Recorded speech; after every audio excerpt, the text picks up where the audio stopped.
Hi folks, I'm Todd and we're making time now. Today we're going to roast a chicken over the fire. We're going to use the SCOFF EZ Campfire Oven and we're going to get set up here and cook up a chicken. Yeah, this is our boondocking campsite that we have up above our house there. And this is our view overlooking Elk Mountain. Today, what we're going to be using, this is a SCOFF EZ Campfire Oven. And today we're going to be using this one's been upgraded to a 20-inch rack. Usually when you purchase a tripod, it's only a 17. But these panels can be flexed out here so that it'll take advantage of this wider ring. You just hang them up a little higher. And so this one's been flexed out. Normally they'd be a little closer together. So that's what we're going to be using today. I have got some dry wood I grabbed and cut up to get our fire going to make it a little bit easier.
Guy here, we're splitting up some hickory. I like to cut my wood up short. What I think we're going to do today, there's a lot of different fire methods of cooking. And I think today, once I get my fire going here with this ash, get it going, I'll get a pretty good one, fire going, and I'll spread it out around the edge of the fire ring, having nothing in the middle. So this is going to kind of give me a indirect heat. I have this stainless steel hook that we made. And what I'm going to do, I'm going to run that up through the chicken. This is going to be on his breastplate. Then we're going to take this, find out the good height. This runs down in through, and the chicken's going to hang here. That way he's not on the rack.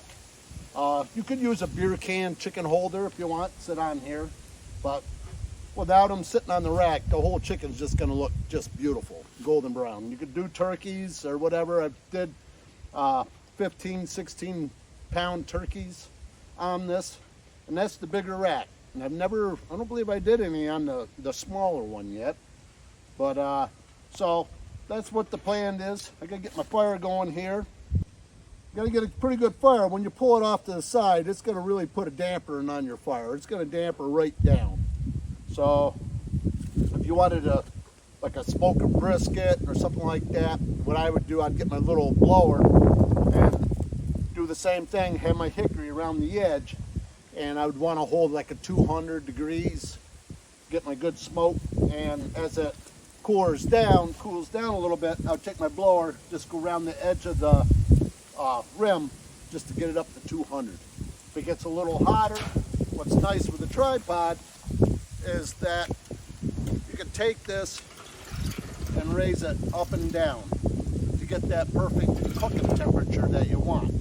And I usually give it a little bit of a spin if I'm sitting there, and what that does, it gives you a more even cook. It goes hot and cold, because your fire isn't always even. Today's a pretty windy day, and that's with this door on,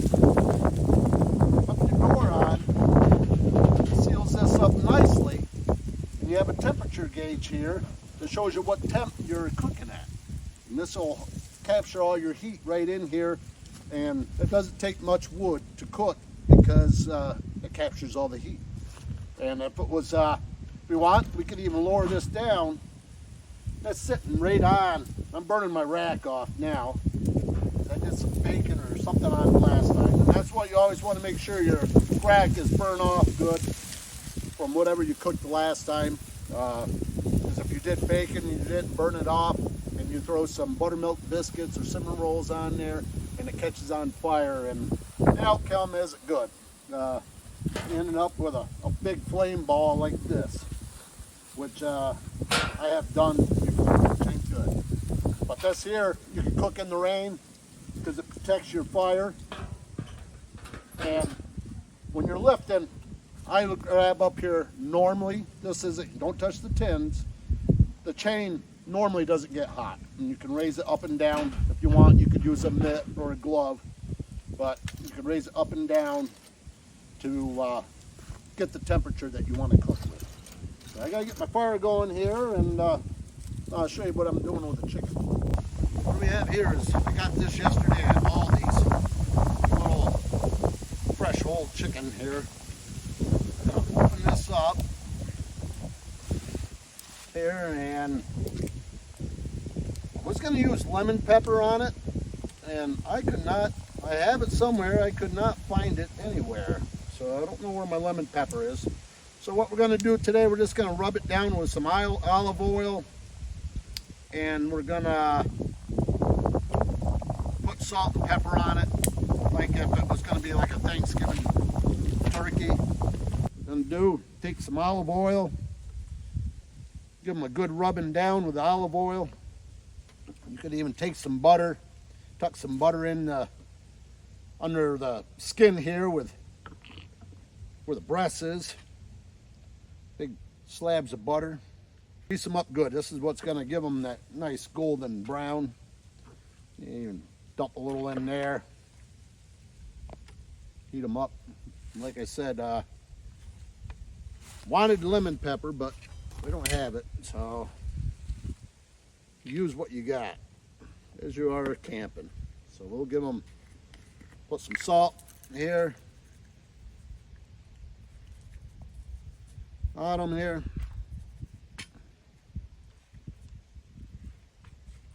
a little inside maybe. Just do it however like you're going to do your Thanksgiving turkey that you normally do use. A little bit of pepper.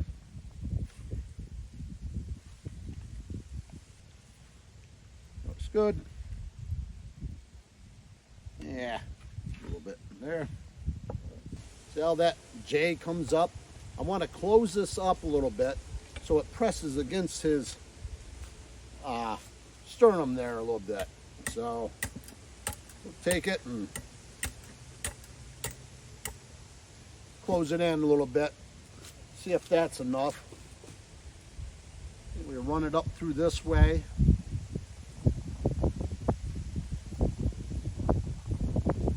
Yeah, now he's sitting nice. That way it won't break out or anything. So we just ran him right up through. That J's pointing right into his sternum there, right in his breast. Okay, there's our fire, what it's looking like. Nothing in the middle here. I have it all around the edges. It's giving an indirect heat, so there isn't nothing right underneath the chicken. It's off to the side. Because today's a real windy day, and my temp dropped down a little bit. I can lower that down to get it back up to my 300 degrees. Right now it's 200.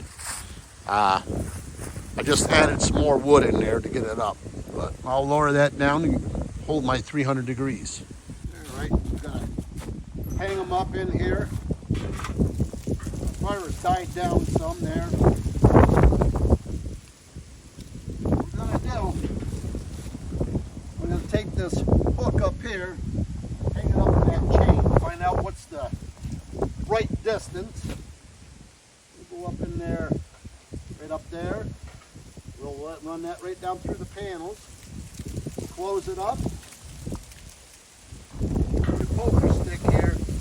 What we're going to do, we're going to pull it off around the edge. I got a medium, probably a medium coal base there. What we're trying to do, make like an indirect heat. The chicken's in the middle. The fire's going to be around the edge. This way you'll have a nice golden chicken. When you separate your fire, spread it out, a lot of times it'll dampen your fire right down. So you might have to put a little dry wood on it to get it going. I'm looking more of a roast than a smoke today. So I don't know, I'm thinking about 300. But I'll put my hickory in there. What we'll do, we'll lower this down. And right now, like I said, we don't really have any fire, so we'll just give it a little bit of a spin. And it'll spin this way, then it'll stop, and then it'll spin the other way. I put some wood in there, so that's gonna ignite, and that's gonna give me a better, so I'm not fighting with my fire. And it's gonna be raising up here quite quick. Like already, we're up to 150 degrees. Your chicken's in the middle. But it's flaring up pretty good, so that, like I said, just if it flared up too much, you could pull it up. But if you wanted to capture that smoke, you could pour some water on that. And it'll dampen it down, and then it'll start up again. I just feel a few sprinkles, but with this here, you don't have to worry about it if it rains. I've been using this for now about close to 10 years. This is our patent, and if it rains, this is hot, the water hits this and just shields right off. And this is protecting your food, because your food's inside, all covered up, and anything falling down ain't not gonna get on it or nothing. Just that little bit of a time, we're already at 300 degrees. So we'll just keep an eye on it. If you have a good poker stick, this here is a golf club, put a piece of metal on it and hook it, and you can reach in there when you have it down low, and you can move your wood around a lot easier than if you had a big poker stick. It works really good. But you can see it's like probably 275. We could lower that down just a little bit, and you can get it dialed in. Once you get it going, settle in where the fire wants to burn, and normally it's you don't have to mess with it that much. So we'll have you check back in a bit and see how it's doing. Well, we just had a little rainstorm here. I don't know if you can tell, but it's not affecting the oven any. Like I said, you can see the water hitting it. And like I said, it shields your fire. It captures all the heat. And your food isn't getting, whatever you have on there, not getting pelted with the rain. And right there, we got probably 275. I can lower it down. I just put on some hickory wood on it. And that was pretty wet. It was laying up here, and it rained all last night. And we've been getting a lot of rain, so. But we're getting a lot of smoke, doing a little smoking on it. So, but it's got a pretty good little rain right now going on. And like I said, the tins, the metal is hot, and it just dissipates right off. So it's doing its job.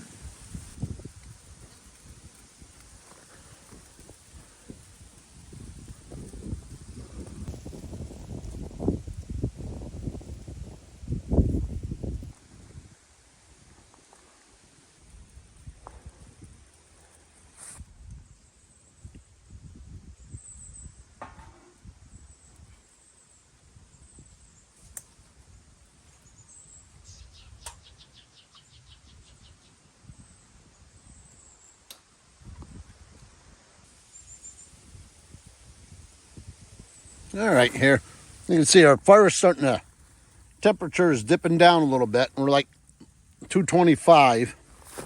And what you want to do is just keep on adding this wood in slowly. I should have added it in a little quicker so that you can have a more even fire. Or you could we'll just lower this down. I don't know if I can do it with one hand here. Temperature really quick because you're right down in there. Like I said, we have nothing in the middle. So you can see that temperature gauge rising up real quick. It takes very little wood to cook anything, smoke anything, because this captures everything.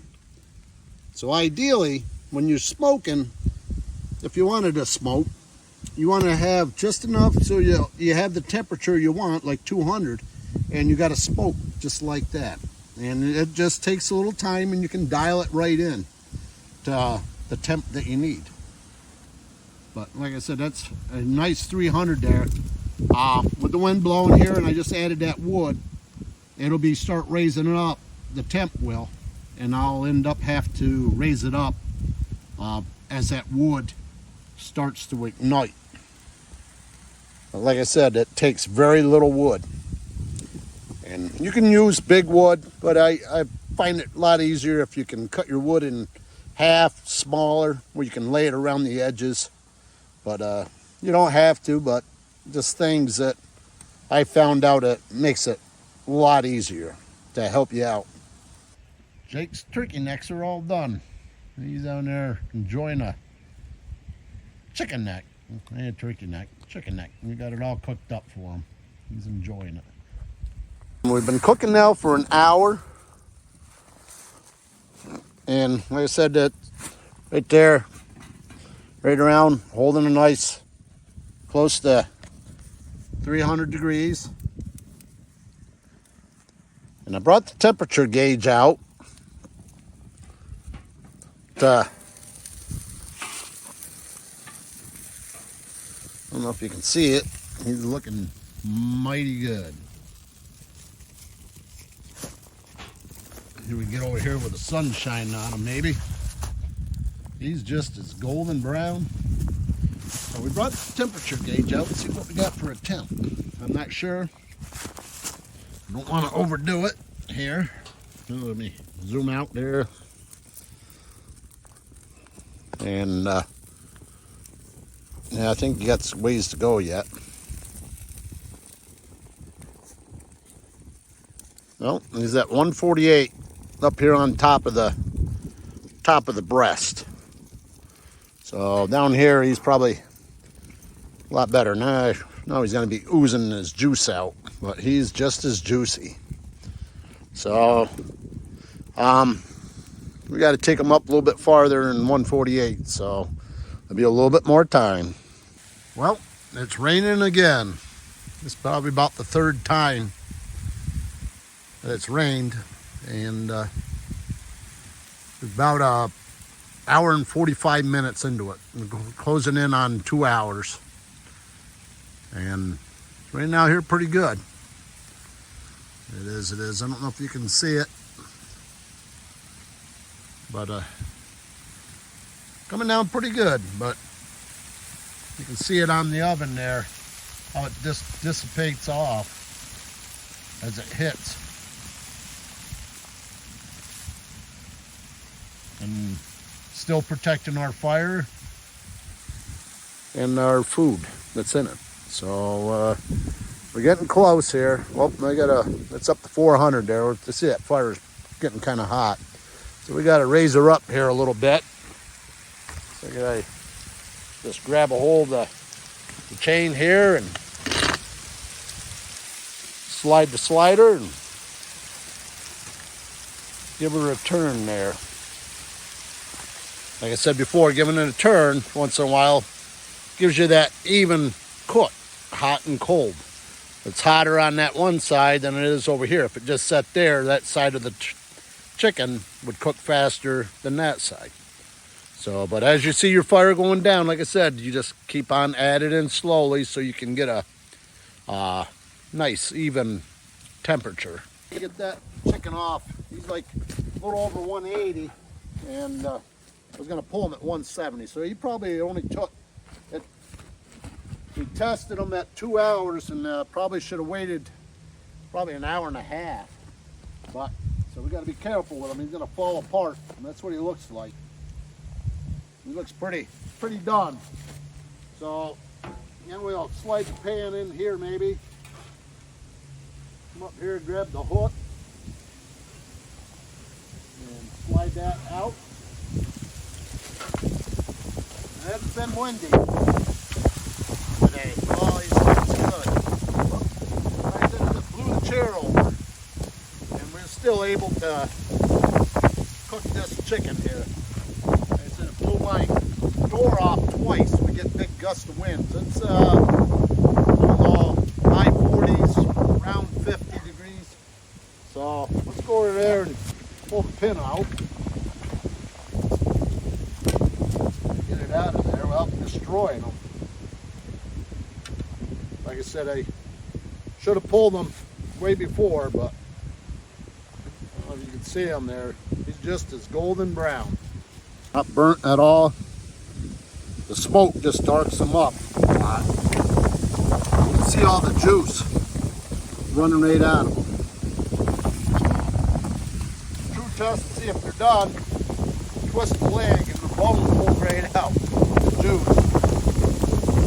My tongue here. It is windy. It's so moist. Very good. Out just as good. Did chickens, turkeys, all kinds of stuff on it. I have. I ran out of things to try, and we've been using this for about 10 years. So this is the SCOFF EZ Campfire Oven. And if you like our video, like us, share us. Go on our website. I believe it might be SCOFFoutdoorcooking.com.